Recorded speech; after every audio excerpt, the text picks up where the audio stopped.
A Comissão de Previdência, Assistência Social, Infância, Adolescência e Família aprovou o projeto de lei que estipula novas regras para o recebimento do Benefício de Prestação Continuada, o BPC, que garante um salário mínimo mensal a idosos e pessoas com deficiência. Atualmente, o benefício é pago a essas pessoas desde que comprovem não possuir meios de prover o sustento próprio nem de tê-lo provido por sua família. Para discutir as possíveis mudanças ao BPC, nós vamos entrevistar o deputado Fernando Rodolfo, do PL de Pernambuco. Deputado, seja muito bem-vindo ao programa Palavra Aberta. Eu que agradeço mais uma vez estar aqui com vocês, falando sobre um projeto tão importante como esse que nós aprovamos na nossa comissão. O senhor é o presidente da Comissão de Previdência, Assistência Social, Infância, Adolescência e Família, né? Bastante ampla. É uma comissão ampla, né, que hoje abrange os principais projetos que dizem respeito à família, à previdência e assistência social. E esse projeto que altera as regras do PPC era um dos prioritários que nós tínhamos nessa nossa gestão enquanto presidente. Eu, na condição de presidente, tive a oportunidade e tenho a prerrogativa de avocar para mim o relatório. E assim fiz com esse projeto e conseguimos aprovar. O senhor foi o relator da matéria. Explica para a gente em que linhas caminhou o seu parecer. Bem, a ideia inicial do projeto, o projeto foi de autoria do ex-deputado Guilherme Mussi. Ele queria, naquele momento, em 2014, veja, isso estava engavetado desde 2014, nós tiramos da gaveta agora. A ideia inicial era criar um novo programa social no Brasil, que alcançasse todas as pessoas com algum tipo de deficiência. Era o programa Renda Básica. O nome do programa seria Renda Básica. Acontece que nós temos hoje no Brasil uma população com algum tipo de deficiência na ordem de 23,9%. E nós já temos também no país o BPC, que é o Programa de Benefício de Prestação Continuada. O BPC atende idosos e pessoas com deficiência. Então, se a gente aprovasse o projeto do jeito que ele foi concebido, criando um novo benefício para pessoas com deficiência, nós teríamos dois projetos, dois benefícios sociais com o mesmo público-alvo.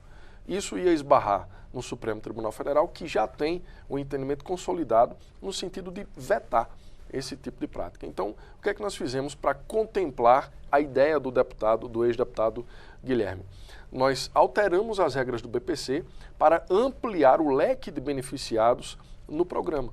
Então, se ele queria, inicialmente, contemplar todas as pessoas com deficiência, isso, do ponto de vista econômico e também jurídico, se tornou inviável, nós aumentamos as regras do BPC, alteramos as regras do BPC, que hoje paga o benefício de um salário mínimo aquelas pessoas que só têm uma renda básica mensal de 1/4 do salário mínimo. Com a nossa aprovação, virando lei, nós estamos ampliando para um salário mínimo. Na prática, o BPC hoje atende quem recebe até R$ 325. Nós estamos dizendo que ele vai atender até quem recebe um salário mínimo. Bom, o público hoje das pessoas com deficiência é em torno de mais de 50 milhões de pessoas no Muita Brasil. gente. Tem uma quantidade imensa de pessoas.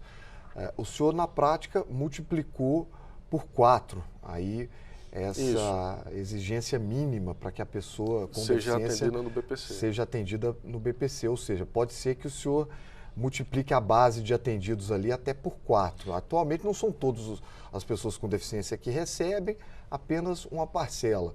O senhor já parou para fazer cálculos, tem ideia? Porque deve passar pela Comissão de Fiscalização Financeira e Controle, que deve pensar em questão de impacto financeiro orçamentário. O senhor já tem uma ideia? Não, veja bem.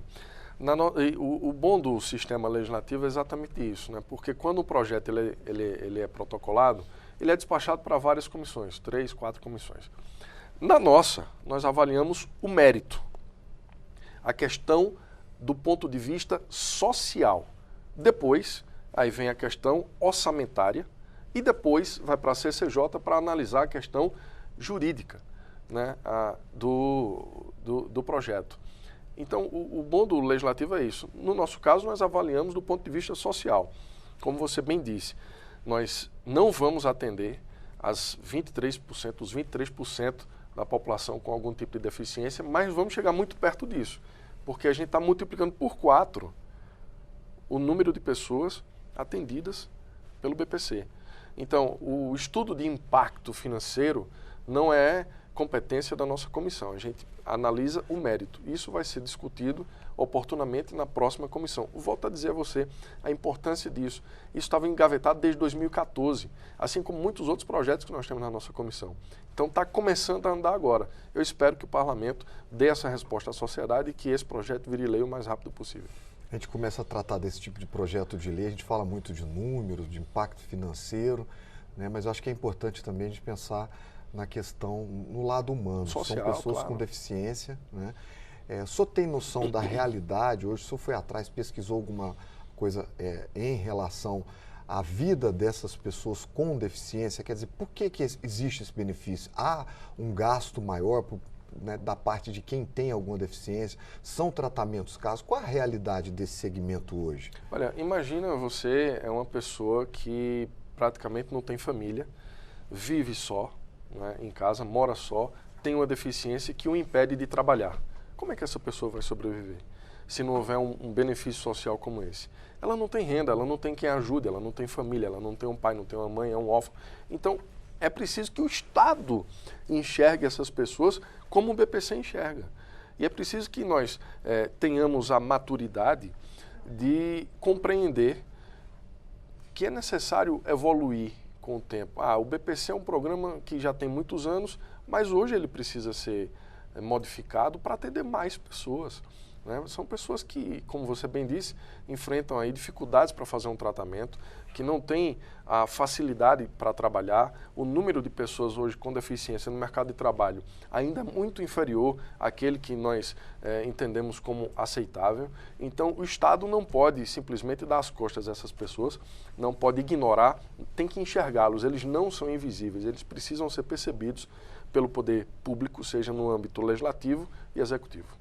O senhor não é o autor da proposta, o Não. senhor é o relator que deu essa roupagem nova ao projeto, a roupagem essa que foi aprovada, né? Mas como o senhor apresentou um parecer favorável, é de se considerar que o senhor tenha interesse em que esse projeto avance. O senhor já iniciou algum tipo de tratativa com os pares? Já há uma conversa para saber da viabilidade da aprovação? Olha, esse projeto ele foi muito discutido na nossa comissão. Como você bem disse, eu sou o relator, não sou o autor, e o legislador lá atrás, quando estabeleceu esse critério de que um deputado ele apresenta um projeto e o outro vem como relator, é justamente para que nós possamos ter essas duas visões sobre o mesmo assunto, né? Então, lá em 2014, a gente tinha uma realidade. Estamos agora em 2023, é uma outra realidade. Nós temos um outro patamar social que precisa ser alcançado com benefícios sociais.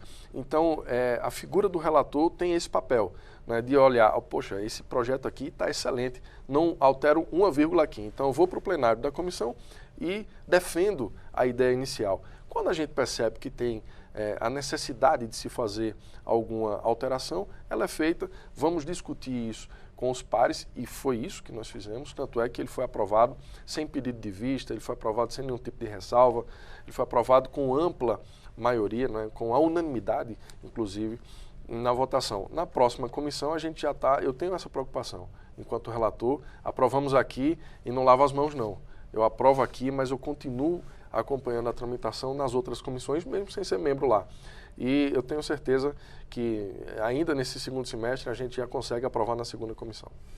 A legislação das pessoas com deficiência no Brasil é uma das mais avançadas do mundo, né? Mas esse projeto é uma prova de que ainda existem formas, né? Podemos encontrar soluções para avançar ainda mais. Nada é tão bom que não possa ser melhorado, né? Então, nós temos uma legislação que olha muito com uma atenção muito grande para a pessoa com deficiência, mas é preciso trazer a realidade daquelas pessoas que estão invisíveis aos olhos dos deputados, aos olhos dos senadores, aos olhos do Poder Executivo, né? A gente tem essa missão de fazer o mandato ouvindo as pessoas. Lá, por exemplo, na minha base em Pernambuco, eu tenho um olhar diferenciado para as entidades que tratam de pessoas idosas, pessoas com deficiência, sobretudo na destinação de emendas parlamentares, né? A Paz, Casa dos Pobres, abrigos de idosos. Então é preciso que o legislador ele tenha esse olhar aqui dentro, no plenário da Câmara, mas que tenha também um olhar voltado para as ruas, porque é lá onde estão os dramas da vida real que nós precisamos buscar soluções aqui no Parlamento. O programa está chegando ao fim, deputado. Agradeço pela participação. Eu que agradeço, Marcelo, estou sempre à disposição aqui. Muito obrigado.